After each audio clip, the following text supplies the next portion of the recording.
Hey there friends, how's it going? David Potts here with Song Notes, and a little lesson here today where I want to take a sort of blues-inspired sequence, right? This will be played over a 12-bar blues. I'm just going to be using three chords, right? Our A minor, a sort of simplified version of D minor, and this E7. But the cool thing I'm going to be doing here is taking the A minor and the D minor especially, and for each of those, I'm going to be adding two notes to them, bass notes, and it's going to be between strums. I'm not going to be adding these while I'm strumming, so it's very sort of approachable and beginner friendly. And the great thing is these two notes I'm going to be adding are coming from the minor pentatonic scale, right? So flat seventh and the flat third. You don't need to know what that means as far as music theory goes, but just know that they're going to go a long way in adding a sense of sort of darkness and grittiness and rawness.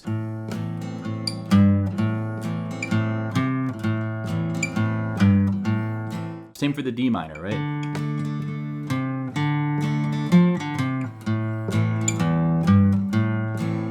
Okay, so let me talk about this. I'll explain it. I have a separate video with a slow playthrough with tabs on the screen for everything I'm about to show you if you really want to break it down and work it out slowly. And I have a jam track as well you can follow along with. But let's look at this really quick and see how we can learn this one, okay? The three chords, big picture, we're going to be looking at are our A minor, our D minor, and our E7.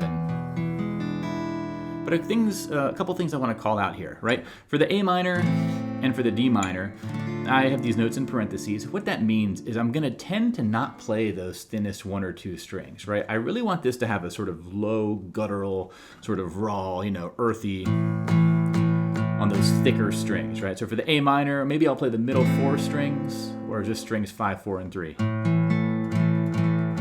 And same for the D minor. I'm only going to play strings 4, 3, and 2, which means I'm not even pushing down that thinnest string, which makes it way easier to play as a chord. So I'm using my index finger on the second fret of the third string, and then ring finger on the third fret of the second string. Okay? Technically, this is like a D5. It's not major, nor is it minor, because I'm not playing this note up here, right? Which gives us a minor third, or this is a major third. I'm not doing either of those. So either way, I'll refer to this as D minor. This is what I mean.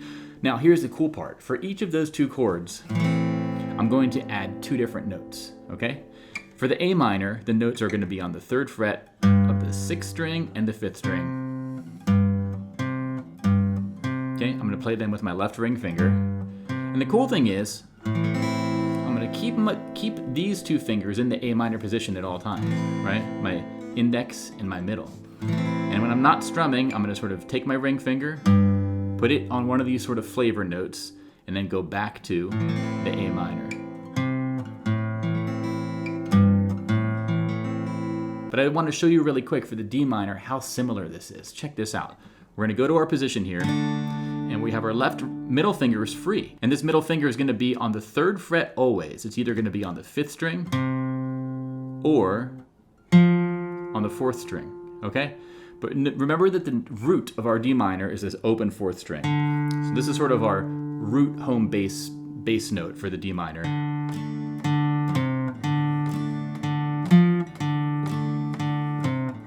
And on the topic of root notes, I want to make it clear that on the A minor, the root note is our fifth string open, okay? That's going to be our A bass note of that chord, and that's sort of going to give the sort of baseline foundational feel. But it allows us to go to those flavor notes and then come back to the home bass, right? So let me show you a quick exercise where you can take those two chords and have fun with these two flavor notes. And even if you don't proceed to the 12-bar blues sequence or you want to run off and do your own thing, that's totally cool, because with what I'm going to show you in the next few minutes here, you're going to get this sort of very reusable thing that's used in all kinds of songs. Check out the lesson notes on my website, the link's in the description, for a bunch of songs that sort of have this vibe and this sound, if you want to hear how this can sort of practically be used in music. But check this out. For the A minor, two things I want to show you, right? One is going between this sort of bass note, strum, bass note, minor seventh, bass note, strum.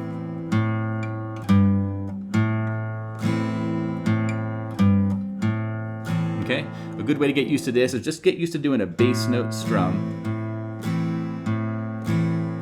for the A minor, right? Fifth string is our bass note, play it once, do a whole chord, repeat that. But when you're ready, you can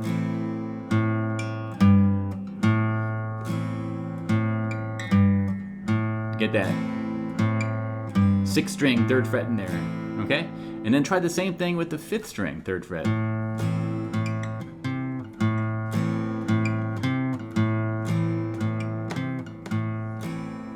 And the cool thing is you can combine these. You can go back and forth, right?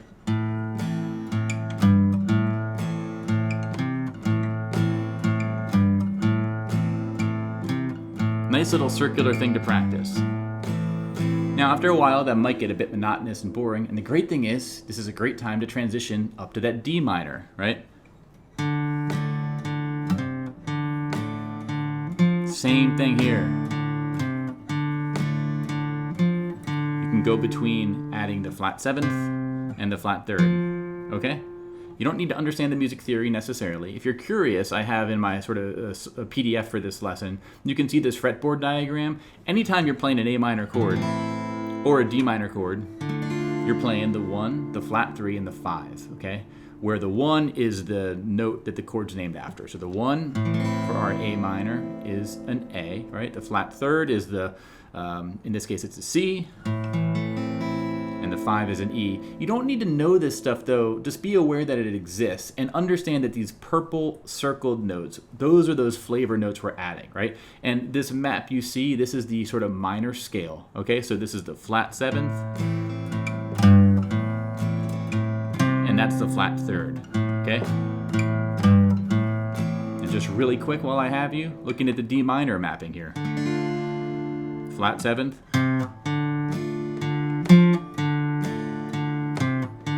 and this is the flat 3rd right here, okay? So again, don't get worried about the theory stuff if you're just trying to take your first steps into this. Just know that you can take this chord, your A minor, you can take this chord, your D minor voicing, right? The simpler voicing, and for each of them, you can sort of go between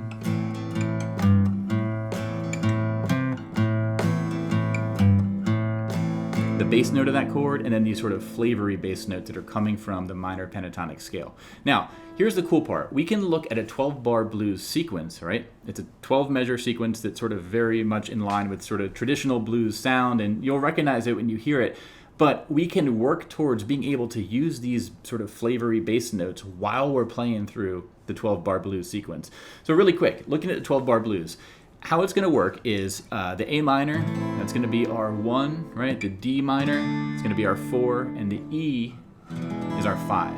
And whatever key you're in, the format of the 12-bar blues is the same, where you're going to be on the 1, typically for 4 measures, right? 1, 2, 3, 4, 1, 2, 3, 4. One more time on the A minor, then we go to D minor, 3, 4, D minor, then back to A minor.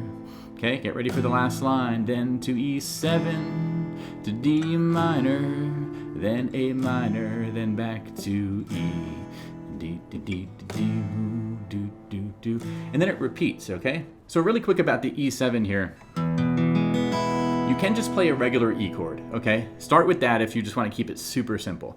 If you can, I like to play it with my pinky on the 2nd fret, 2nd string, 3rd fret. Okay, that gives us the sort of E7 sound. You also could play the open 4th string. I don't prefer this one as much because this open 4th string, this D, I find it gets buried in the overall sound of all the other strings. Whereas this D up here,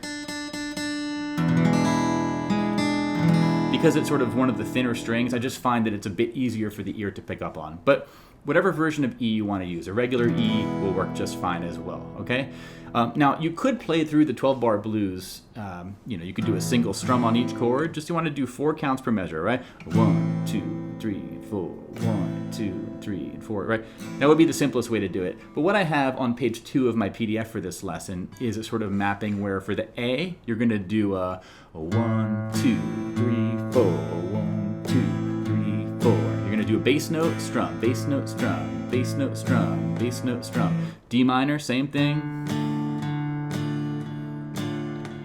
And then back to the A minor, okay? Now for the E,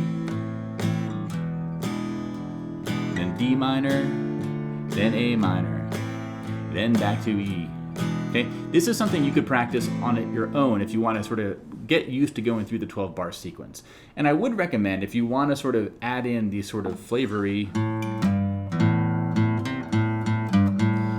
I recommend sort of getting used to going through the sequence just with the bass note strum, bass note strum. But here's the cool part. We can then take that and we can add in these sort of flavory bass notes here. So I'm gonna show you how I do it, right? I'll play it through it once, and if you want the slow playthrough with tab, check out the video on my website. But let's look at just the first line of the A minor and look at what's going on here to give you an idea of what you'll get if you do the full thing, right? It looks like this. So the lines measures 1 through 4. The yellow circled bass notes are the ones that we want to make sure are played super cleanly and clearly. The other strums are just full strums. So it would sound like this. And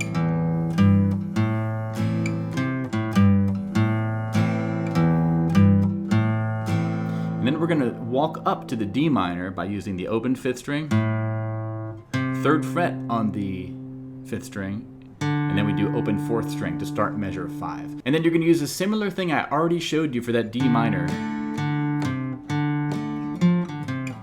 There's no one right way to apply these notes. You can do it however you want. But let me play through it once. And again, if you want the slow playthrough with tab on the screen, check out the other video on my website. But let's look at how it sounds when you put it all together. And again, this is just one way to interpret this, all right?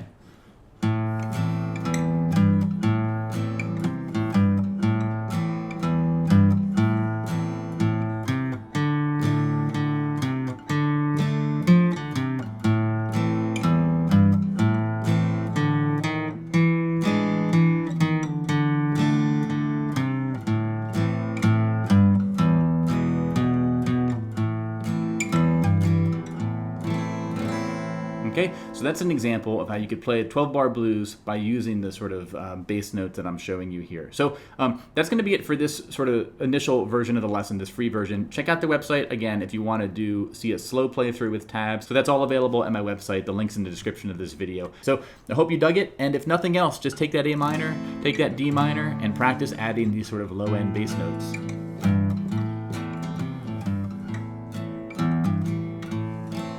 All right, so I'll see you in the next one, my friends. Bye-bye.